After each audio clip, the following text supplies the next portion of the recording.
Monsieur Ouéhia, je reviens au contenu de l'article reprenant votre discours du temps où vous étiez chef du gouvernement portant sur la réintégration de tous les employés suspendus arbitrairement.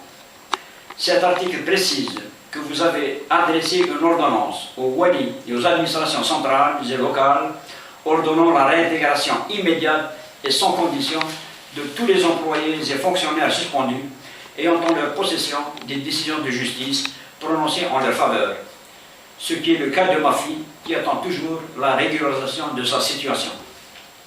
Le secrétaire national de la centrale UGTA, dans sa lettre adressée au directeur général de la SNTF, dont copie est détenue par le PDG de la filiale Restorail, lui a rappelé vos instructions ainsi que les circulaires numéro 69 du 15 janvier 1996, numéro 11 du 4 septembre 1999 et numéro 4 du 11 septembre 2003, où vous indiquez sur un des paragraphes de cette dernière la phrase suivante.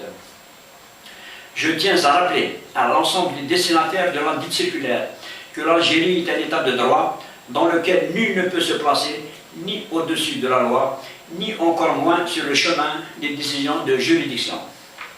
Dans le prolongement de vos instructions, le secrétaire national lui a encore rappelé l'application de la décision de justice statuée en faveur de ma fille avec le rappel de ses salaires antérieurs. Malheureusement, le directeur général de la SNTF ainsi que son PDG se moquent des lois de la République et de vos instructions en imposant et appliquant ce que bon leur semble et refusent la régularisation de droit de ma fille qui se trouve pénalisée depuis 1998.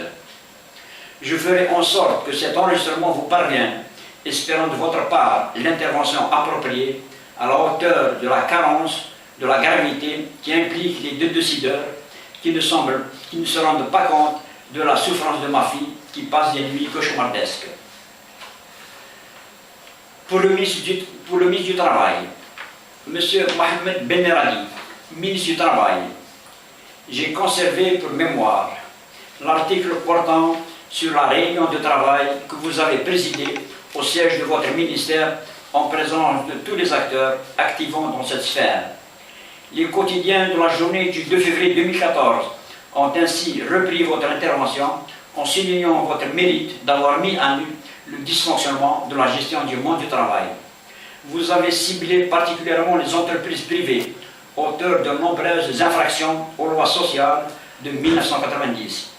Vous avez communiqué des chiffres effarants que vous avez qualifiés des chiffres de la honte. Si je me réfère au quotidien Le Carrefour d'Algérie, qui s'est étalé sur les aspects des infractions multiples et diverses, s'articulant sur les non-déclarations de la sécurité sociale, la revalorisation des salaires, le régime indemnitaire, le non-respect des procédures de recrutement, etc. Si vous avez ciblé le secteur privé, malheureusement les révélations que je dénonce sont du secteur étatique, venant de surcroît de la filiale Restorail, relevant de la SNTF, Société nationale des transports ferroviaires, un des poumons stratégiques et économiques du pays. Je le dis en connaissance de cause, en ma qualité de cadre retraité de cette société, ayant même exercé dans cette filiale, dans les moments de crise, sollicité par la direction de l'exploitation de 1982-1985, puis par la direction générale en mars 1997, afin de redresser des situations chaotiques. Pour revenir à ce qui se passe depuis l'avènement d'Ajou Djamal, il s'est entouré de gens sans scrupules, n'ayant pas de notion de gestionnaire au sens propre du terme.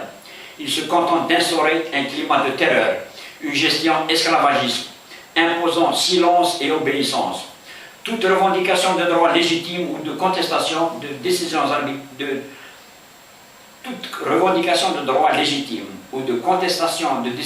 contraires aux lois de la République, de la réglementation de la SNTF est tout de suite réprimée, sanctionnée.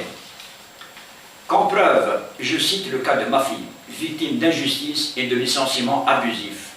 Quand bien même la décision de justice statuant réintégration et indemnisation, le PDG n'a pas toléré la reprise de service de ma fille qu'après interventions répétées auprès de la direction générale. Pour assouvir sa haine, ce PDG ne veut pas lui régulariser ses salaires antérieurs, ne veut pas lui mandater son IEP, indemnité d'expérience professionnelle à dater de l'année de son recrutement, ne l'a déclaré à la CNAS que lorsque ma fille s'est déplacée pour déposer un dossier de maladie, pour s'entendre dire que son employeur ne l'a pas encore déclaré depuis plus d'une année. Qu'elle a mis plus de 4 ans pour se faire mandater la prime de scolarité de son enfant, que son salaire de base de 13 000 dinars n'a pas été aligné au seuil de 15 000 dinars, décrété par les pouvoirs publics. Le PDG lui a consenti 1155 dinars au lieu de 2000 dinars et porte sur ses fiches de paie la mention indemnité compensatrice et non complément du salaire de base. Ce PDG l'a escroqué tout ce temps-là de 846 dinars par mois. La SNTF a décidé l'augmentation du salaire de base à 18 000 dinars, ce que ce PDG n'a jamais appliqué. Lorsqu'il y a eu revalorisation des salaires, ma fille fut encore escroquée. Au lieu de revaloriser son salaire de base à partir de 15 000 dinars, il l'a fait à partir de son ancien salaire de base qui était de 13 000 dinars, d'où escroquerie de 2 000 dinars mois. Toutes les réclamations transmises depuis 2009 à ce jour, aussi bien à ce PDG qu'au directeur général, demandant de revoir la situation de ma fille et de la régulariser, on s'est heurté à un mur de silence. Quant aux promotions qu'elle ouvre droit depuis 1998, elle les attend toujours.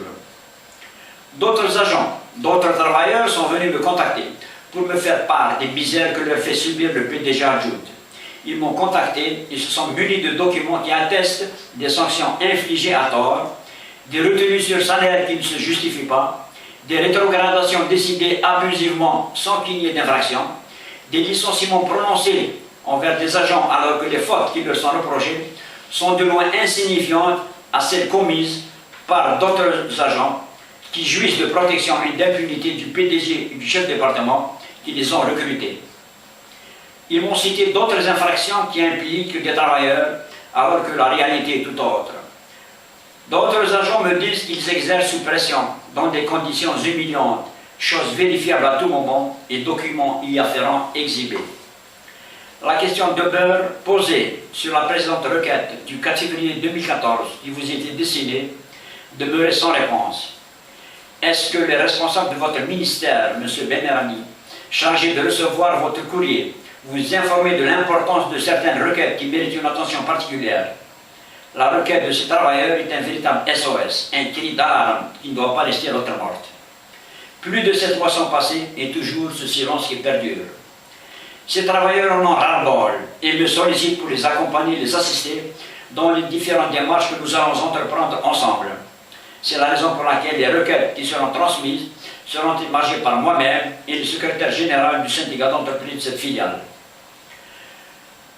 Nous nous déplacerons ensemble pour solliciter des audiences et des entrevues afin d'en discuter de vive voix, vous dissuader notre démarche afin que des mesures soient prises pour endiguer et mettre fin à ce génocide administratif engendré par des énergumènes qui n'ont rien à voir avec la gestion rationnelle, transparente, émergente, efficace de la filiale.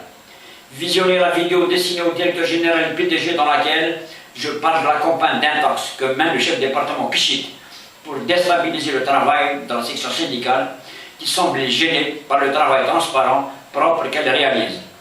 Même celle où je mets en évidence l'Assemblée des générales des travailleurs pour le renouvellement de la section syndicale où le PDG a imposé sa présence et pris des actions punitives à l'encontre de ceux qui ont revendiqué les droits légitimes.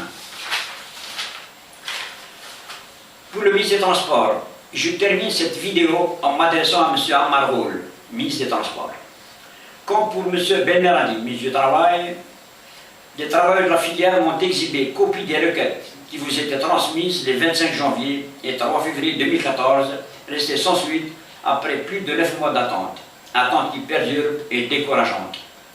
Ces requêtes constituent un cri d'alarme, un SOS, afin de ne pas me répéter sur ce que je viens d'exposer à votre confrère. Monsieur le ministre des Transports, vos discours repris par la télé et la presse écrite ne laissent pas indifférent, mais vous devenez muet lorsque vous êtes sollicité par des travailleurs qui vous interpellent pour venir à leur secours aux situations tragiques, dramatiques qu'ils vivent au quotidien. Il est vrai que tout ce que vous entreprenez dans le cadre des objectifs déjà réalisés et de se projeter à court, moyen ou long terme constitue des performances qui vous honorent, qui donnent plus de crédibilité à vos engagements. La SNTF constitue une image de marque pour votre ministère. Il ne faut pas la salir en continuant de conserver des individus que la clochardise, qui sème la terreur dans la famille des travailleurs, qui instaure une gestion esclavagiste au vu et au su du directeur général laxiste, qui continue de protéger celui qui fait obstacle et empiète les lois de la République, entrave les instructions du chef du gouvernement, il n'applique pas les décisions de justice établies en faveur des travailleurs. Monsieur le ministre des Transports, moi, Saïdi Mohamed, cadre retraité de la SNPF et les responsables du syndicat d'entreprise de la filiale Restaurail, nous sollicitons votre intervention dans les meilleurs délais afin de faire cesser le massacre que perpétue le PDG Adjoud Jamal qui a créé le climat de terreur au sein des travailleurs de la filiale.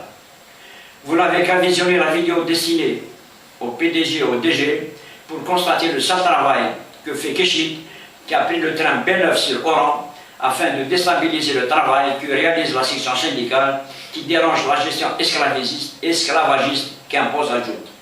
Comme je l'ai dit à M. le ministre du Travail, nous allons nous déplacer au sein de votre ministère pour vous remettre un courrier accompagné d'un CD-DVD renfermant les vidéos dénonçant la gestion despote que vivent les travailleurs de cette filiale. Il serait temps que vous interveniez dans le cadre de vos prérogatives afin de mettre un terme à cette situation qui a trop duré. Nous nous tenons à votre entière disposition pour apporter toutes les preuves au cas énumérés.